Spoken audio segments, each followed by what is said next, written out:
नहमदुहु व नसल्ली अला रसूलिहिल करीम। अम्मा बाद औज़ु बिल्लाहि मिनश शैतानिर रजीम। बिस्मिल्लाहिर्रहमानिर्रहीम। पाकिस्तान एक कौमी नज़रिए की बुनियाद पर बना, जिससे पहले दो कौमी नज़रिया था।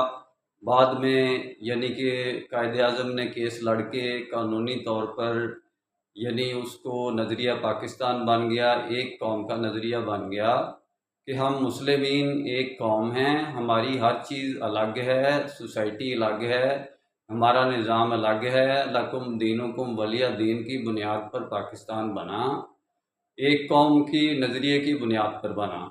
उसके बाद चाहिए था, कायदे आज़म रहमतुल्लाह अलैह तो चाहते थे कि इसको आगे लेकर चलें, अल्लाह ताला ने उनको मौका ही नहीं दिया और वो वफ़ात पा गए।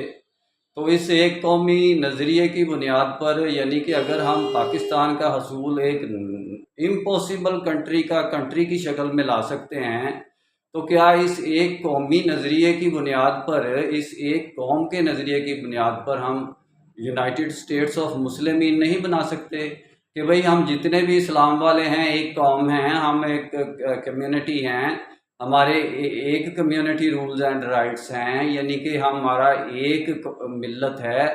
सूरतुल हज का आखिरी रुकू है, मिल्लत अबीकुम इब्राहिमा, कायम हो जाओ अपने बाप इब्राहिम की मिल्लत पर, इब्राहिम की कौम पर। हुआ समाकुमुल मुस्लिमीन, तुम्हारा नाम मेटावर्स पहचान मुस्लिमीन है। इस बुनियाद पर तुम यानी कि कायम हो जाओ, और ये कायम हो जाओ का मतलब यही है कि एक स्टेट बन जाओ, एक यूनाइटेड स्टेट बन जाओ, एक जमात बन जाओ, एक अकामत इख्तियार कर लो। तो इसलिए यानी कि हम इस कानून को, इस राइट को, अपनी पावर को इस्तेमाल नहीं कर रहे।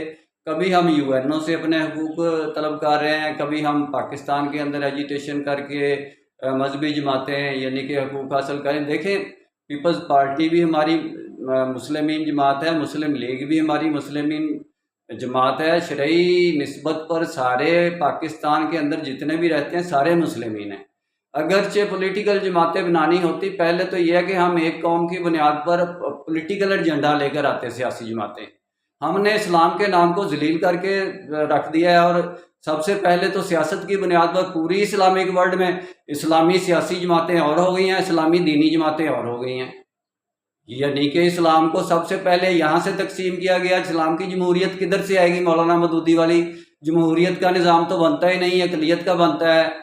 तो इंशाल्लाह डिटेल में बात फिर होगी। मेरा काम इस्लामिक वर्ल्ड की अमन और यूनाइटी का है, उम्मत की वहदत, खिदमत और खैर का काम शरई निस्बत की बुनियाद पर मदद मुस्लिमीन के निज़ाम के ज़रिए है। इस्लाम की पॉलिटिक्स स्पीड इतनी तेज़ है कि हम 7 साल के अंदर अगर हम मेरे साथ कोई एक भी मुनज़्ज़म किस्म की जमात मिल जाए, जमात इस्लामी जैसी या तहरीक मनाजिल कुरान जैसी या दूसरी तीसरी जमात, कोई भी मुनज़्ज़म जमात मिल जाए जिनका नेटवर्क पूरे इस्लामिक वर्ल्ड में है, तो मैं अल्हम्दुलिल्लाह आपसे वादा करता हूं कि 7 साल के अंदर हम पाकिस्तान के अलावा जो 35 कंट्री हैं, सेंट्रल एशियन कंट्री हैं, जो मिलकर यूनाइटेड स्टेट्स रशिया बना सकते हैं, वो मिलकर हमारे साथ यूनाइटेड स्टेट्स मुस्लिमीन नहीं बना सकते। उनको शर्म नहीं आती बगैरत इस्लामिक कंट्री को? मुत्तहिदा अमारात किसी से मिलकर यूनाइटेड स्टेट गैर मुस्लिमीन स्टेट से तो नहीं बना रहे। कम अज़ कम मुत्तहिदा अमारात वाले जो अमीर हैं वो जहाज़ लेते हैं, वो हिंदुओं ने फैलाई हुई है कम्युनिकेशन मीडिया, वो सऊदी शहज़ादे बड़े याश हैं, ये है वो है, तो वो तो सारा ईरान और इंडिया ने फैलाया है कम्युनिकेशन मीडिया है। तो मेरे भाई इधर देखो ना, ईरान की तरफ देखो, रशियन फेडरेशन का एजेंट है, और बाकी देखो सेंट्रल एशियन स्टेट सारी रशियन ब्लॉक में शामिल है, जिनकी खातिर 25 लाख शहीद करवाया हमने इस्लामिक वर्ल्ड ने। तो मेरे पास तो एक अमन फार्मूला है कि मैं यानी कि इस्लामिक वर्ल्ड की अमन और यूनाइटी चाहता हूँ। इंशाल्लाह डिटेल में बात फिर होगी, निस्बत, वहदत, खिदमत और खैर के साथ। अल्लाह हाफ़िज़।